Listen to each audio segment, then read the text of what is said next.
Do not forget my stories, Senua. Because your darkness comes from hell, and your fate lies there. They say the burning of a corpse will take you straight to Hela's gate, but gods and the living will follow this path. You must leave the Isles of Orkney across the eastern sea and find a road that leads north and down through deep, dark valleys. After 9 nights of riding, you will follow a great river and will find a bridge covered in gold. The path to Helheim goes from there, across the River of Knives that flows from the dark world of Niflheim. The Northmen speak of 9 worlds. The world of men they call Midgard. Sky gods dwell in Asgard. The gods of earth, harvest, wind, and sea dwell in Vanaheim. The good elves dwell in Alfheim. The evil ones dwell in Svartalfheim. The mountain giants dwell in Jotunheim. The fire giants dwell in Muspelheim. Niflheim is the world of ice and darkness. Only the dead dwell in Helheim, and that is where you must travel. The world of the dead is ruled by the giantess, Hela, daughter of Loki. The gods feared her bloodline, bad on her mother's side and yet much worse on her father's. So, as a child, the All-Father cast her down into Helheim and gave her power over those who die of sickness, age, hardship, and self-slaughter. In all of the 9 worlds, only Hela can resurrect the dead.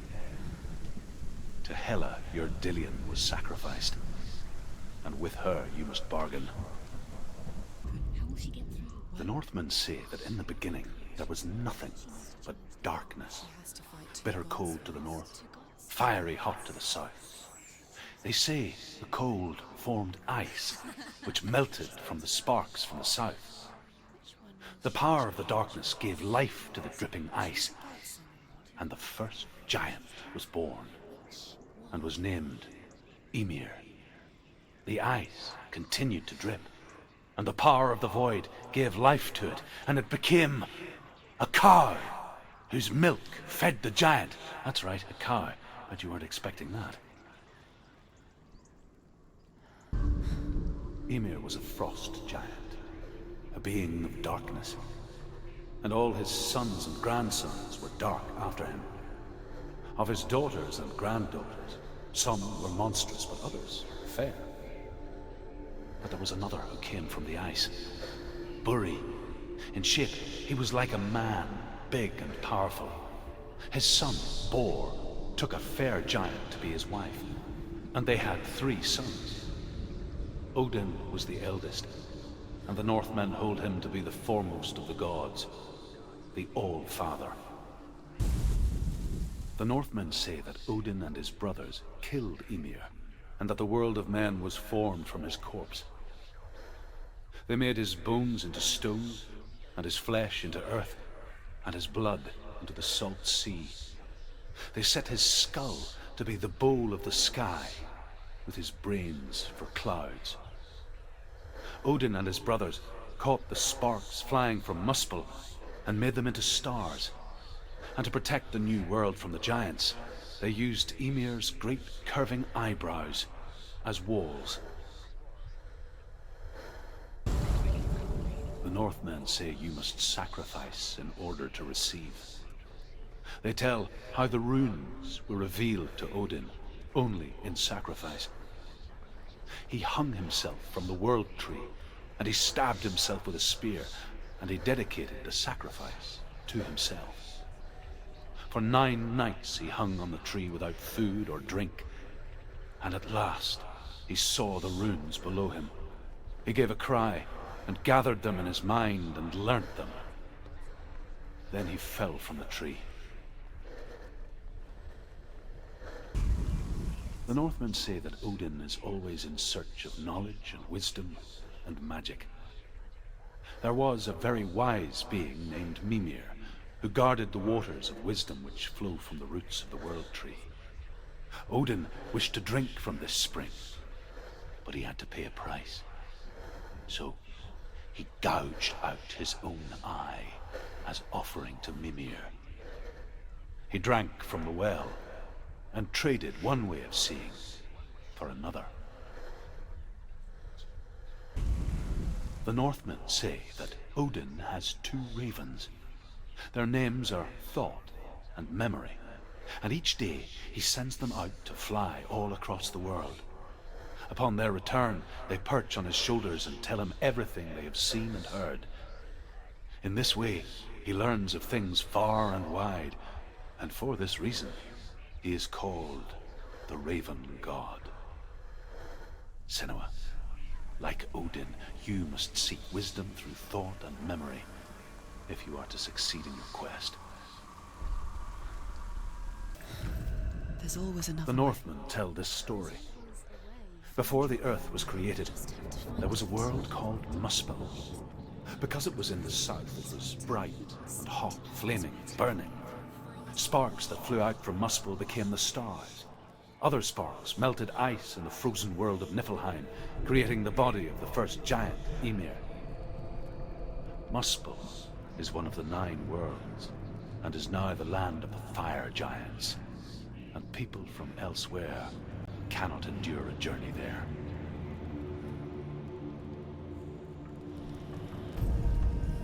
The Northmen say that the defender of Muspel is called Surt, the foremost of the fire giants. His name means the Black One, because he is like something burnt. The Northmen believe that he sits at the border of Muspel with his flaming sword, and at the end of the world he will leave his post. He will travel to Asgard and Midgard, waging war against all the gods. He will be victorious, and then burn the whole world with fire. The Northmen believe that the world will be destroyed someday. They call it Ragnarok, the destiny of the gods. Asgard will be attacked by Surt and the fire giants. A monstrous wolf will swallow the sun, and the gods will fight in vain against their enemies. There is nothing they can do to prevent it, but Odin ever seeks knowledge and magic, hoping to find a way to postpone that dark day. The Northmen say that at Ragnarok, the sons of Muspel will travel to battle in the ship called Naglfar, the corpse ship. And when the sons of Muspel leave the ship and ride to battle, it will be as though the sky had split open, and Surt will lead them. Wherever he goes, flame will erupt before him, and fires will burn behind him. The Northmen say that what we see as a rainbow is the bridge that goes from the world of men to the world of the gods. For now, they say, the frost giants and the mountain giants cannot cross it. But they say that when Ragnarok comes, not a thing in this world will be safe. The rainbow bridge will break under the onslaught of the fire giants riding on flaming steeds. Senua, I have seen the fire of Surt spread far and wide, and to our lands. Ragnarok is coming. However you come to the gold-covered bridge that leads to Hell, you may find it guarded by a giantess. She will ask your name. She will ask your lineage. She will ask your business. The Northmen tell of the warrior woman Brynhild, who leapt into fire and rode to Hell to join her slain love Sigurd, and is challenged by the giantess. Hela possesses large dwelling places in Helheim. Tall are her walls, high are her gates. The name of her dish is hunger. Her knife is famine. On her threshold all will stumble. Her bed is called sick bed, and her bed hangings are called flames of a funeral pyre. They say she is easy to recognize, half black and half the color of flesh, and her face menacing and grim. The Northmen tell of a great hero His name is Sigmund. His father's hall was built around a great tree, and one day, Odin comes and thrusts a sword into the tree, a gift to whomever can release it. Many try, but the sword only comes out at Sigmund's touch. His brother-in-law, King Siggeir, wants it, but Sigmund refuses him, so King Siggeir plots revenge. He invites Sigmund and his brothers to a feast, but when they arrive, they are met with an army, not a warm welcome. King Siggeir captures Sigmund and his brothers, steals his coveted sword, and readies them for execution. As the she-wolf licks the sweet honey from Sigmund's face, he bites the wolf's tongue. The she-wolf pulls away, but Sigmund holds on. The chains break, and he is free. After his escape, Sigmund lives like us, hidden in the forest. His enemy, King Siggeir, believing him dead, as his sister plots revenge. And for vengeance to succeed, even the great Sigmund needs help. So she sends her sons to him. But their blood is weak and corrupted, and they're put to death by Sigmund.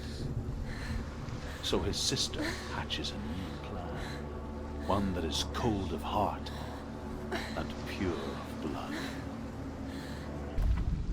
Sigmund's sister trades shapes with a sorceress, and in disguise, she lies with her own brother. She gives birth to a son named Sinfjotli. After a time, she sends him to the forest to Sigmund. He tests the boy and finds him strong and fearless, and so they go to take their vengeance on King Siggeir. But luck is not on their side. They're captured, and Siggeir has them buried alive. As Sigmund and Sinfjotli are being buried alive, Sigmund's sister throws an armful of straw into the grave mound. Hidden in the straw is Sigmund's sword, the gift of Odin. They cut their way out of the grave mound and set fire to Siggeir's hall. The king burns to death. Sigmund calls to his sister to come out so that she may live and be honored. She does come out, but only to tell him the truth. That she had slept with him, her brother, to beget a strong avenger. I am not fit to live, she says, and walks back into the fire. Strike vengeance from your heart, Senua, as there is always a heavy price to pay. And here is the end of Sigmund's story. He was a fierce and great warrior who fought many battles. But one day, an old man came onto the battlefield. Although shadowed by a hood, Sigmund saw that he only had one eye. The man raised his spear, and Sigmund struck at it with his sword, but the sword shattered into pieces. Sigmund then knew that this was Odin, and thus that victory could not be his. He bowed his head and accepted his end. Dying, he tells his wife that she is with child, and that her son will one day make a great weapon out of the fragments of his sword. The sword named Gram. Senua, you remind me of a story that the Northmen tell about a young woman warrior. Her name is Hervor, the daughter of a berserker born after he was killed. She's a wild, willful child who teaches herself to fight with weapons. When she learns where her father is buried, her only desire is to reclaim the treasure buried with him, but above all, the sword, Tyrving.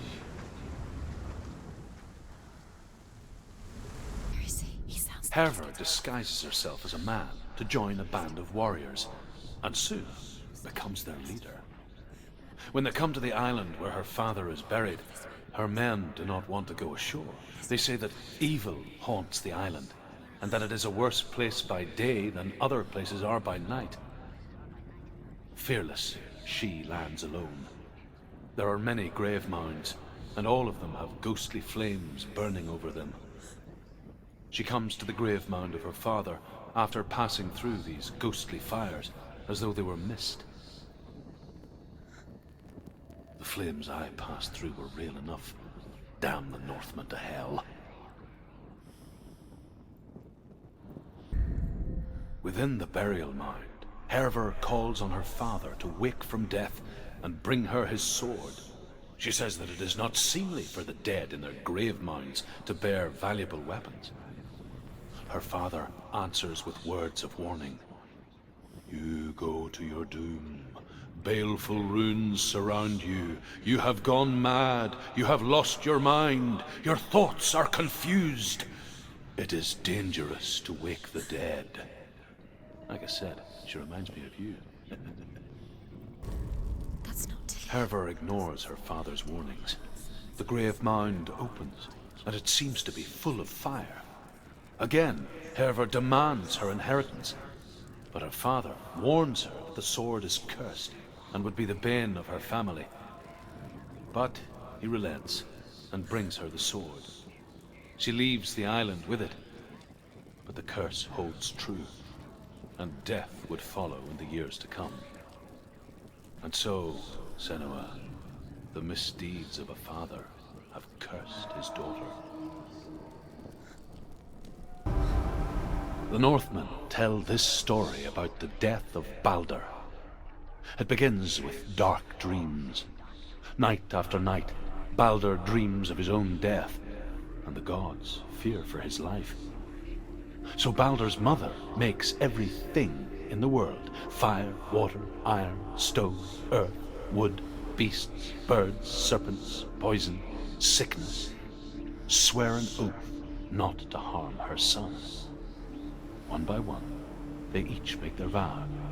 Neither weapons nor wood will injure him, Baldur's mother boasts.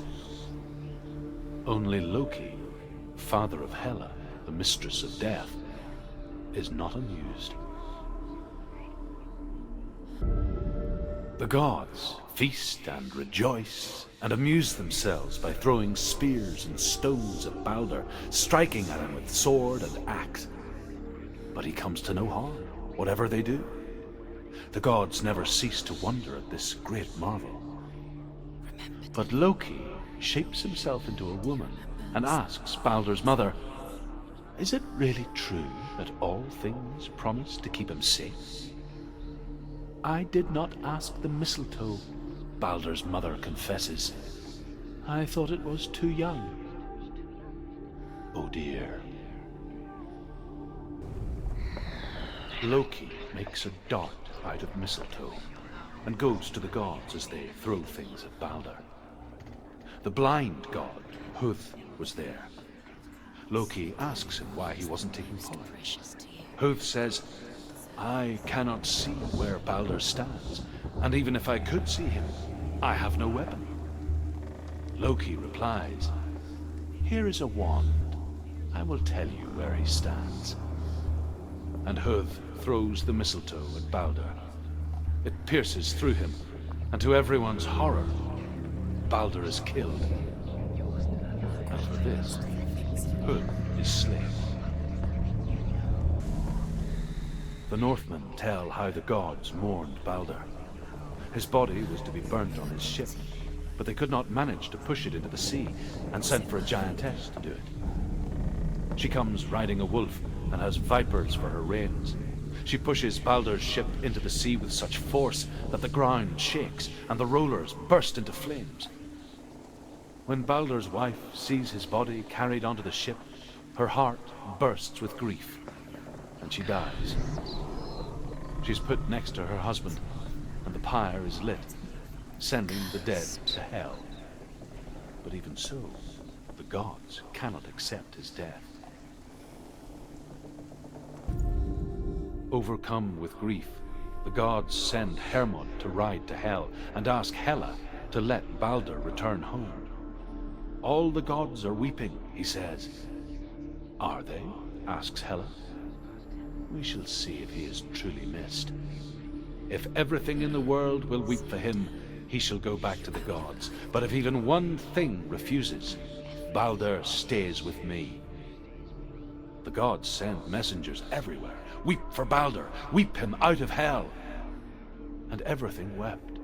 Men, beasts, earth, stone, trees, metal, everything. Except for a giantess they find in a cave. Baldur was never my friend, she says. Let Hel keep what she has. The Northmen say that the giantess must have been Loki in disguise. You're cursed. The Northmen tell how the gods punished Loki for Baldur's death. They captured him and took him to a cave. They fetched his 2 sons and turned one into a wolf, and he ripped his brother apart. The gods used Loki's own son's entrails to tie him down, and turned these bonds to iron, and dangled a poisonous serpent over his face, so that its venom would drip onto him. Each time the venom drips onto Loki's face, he writhes in agony.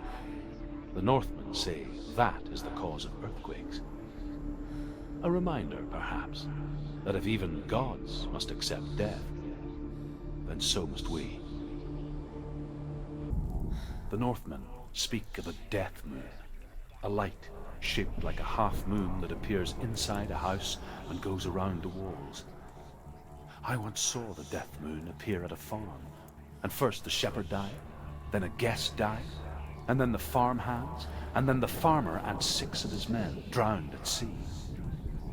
But that is not the end of it, because the dead return to haunt the living. If you see the death moon, then beware, because there will be death in that house. There was a Northman called Grettir, big, red-haired, immensely strong, but he was afraid of the dark.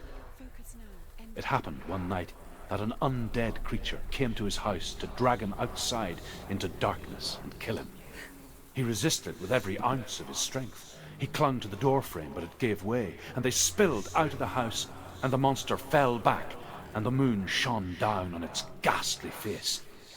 Grettir, terrified, cuts off its head, but is cursed forever.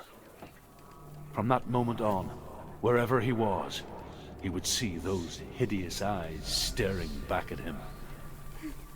Sometimes we allow our own fear to haunt us to our grave. I will tell you of a great hero named Sigurd, son of Sigmund, no less. Born after his father's death, Sigurd is cared for by the dwarf Rain. But Rain does not love the boy. Instead, he plans to use him for his own ends. You see, Rain's father possessed a great treasure given to him by the gods. But Rain's brother, Fafnir, killed his father and took the gold all for himself. Fafnir hid the treasure out on a heath and could not leave it. And from the evil in his heart, he turned into a dark creature, a dragon. Rain the dwarf's sole desire is to possess this dragon's accursed treasure, and he uses Sigurd to reclaim it. He tells Sigurd the story of Fafnir's gold, and the good-hearted hero promises to slay the dragon if Rain would forge a strong sword for him. Sigurd remembers that his father once possessed a sword given to him by Odin. Odin broke the sword to bring about Sigmund's death, but Sigurd's mother still has the pieces, and so Rain reforges the famous sword. Sigurd uses the sword first to avenge his father, and then he and Rain go in search of Fafnir. The dragon Fafnir is so large and deadly that it would be impossible to kill him face to face. But each day, Fafnir crawls across the heath to find water. So Sigurd digs a pit in the dragon's path and lies in wait in it. When Fafnir slithers overhead, Sigurd sinks his sword into the dragon up to the hilt. Sigurd leaps from the pit, and Fafnir sees his killer. He warns Sigurd that the treasure will lead to his death, as it led to the death of all who owned it. Sigurd replies that death comes to all men, and every man would want to be wealthy until that day. And he takes the treasure. Deeper towards the darkness. Although Sigurd kills the dragon, Rain wants to keep Fafnir's gold all for himself. Rain also wants the strength and wisdom of the dragon, so he drinks its blood and asks Sigurd to roast Fafnir's heart for him. Sigurd does so, but when he touches the roasted heart to see if it is done, he burns his finger. Without thinking, he licks his finger and tastes the dragon's blood. In that moment, he understands the language of birds and hears them talk nearby. Sigurd's newfound power lets him hear the birds speak, and they say, Sigurd should eat the heart himself. Rain wants Fafnir's gold. Sigurd should kill Rain before Rain kills him. Sigurd should find Brynhild the Valkyrie, who sleeps an enchanted sleep. Sigurd heeds the bird's advice. He kills Rain, eats Fafnir's roasted heart, and takes Fafnir's treasure. And he embarks on a new quest, to ride to Hinderfell and find Brynhild the Valkyrie. Sigurd learns that Brynhild had once disobeyed Odin, and so he had her punished, stuck her with a sleep thorn, and put her body within a rampart of burning shields. Only a man who knew no fear would ever reach her. But like me, Sigurd is fearless and passes through the flames, just as I did, and wakes the sleeping warrior girl. She teaches him the secret wisdom of runes, namely victory runes, ship runes, runes for persuasion, runes for truth, runes for healing and help, runes for perception and power. Like Sigurd, the greatest young warrior of the North, you must learn the secrets of the runes to fight amongst the gods in Hell. The Northmen say the world will come to an end. They call this Ragnarok, the destiny of the gods. First, there will be a terrible winter, 3 years long. Then, mankind will turn on itself. Brothers will fight each other to the death, and people will forget what they owe their kindred. Times will be hard. Crimes will be great. It will be an age of axes and swords. The wind will blow through abandoned halls. Wolves will walk where children played. The world will fall into ruin. The Northmen say the gods will fight their last battle at Ragnarok. Their watchmen will blow the horn that can be heard through the whole world. And Odin will speak with the severed head of Mimir, which gives him good counsel. The land of the giants will thunder with the sound of their army on the move. The gods will assemble. The dwarves will leave their stones. The frost giants will come from the east. The Midgard serpent will turn up the waves. Eagles will scream and tear at the corpses with their yellow beaks. The ship of the dead will set sail.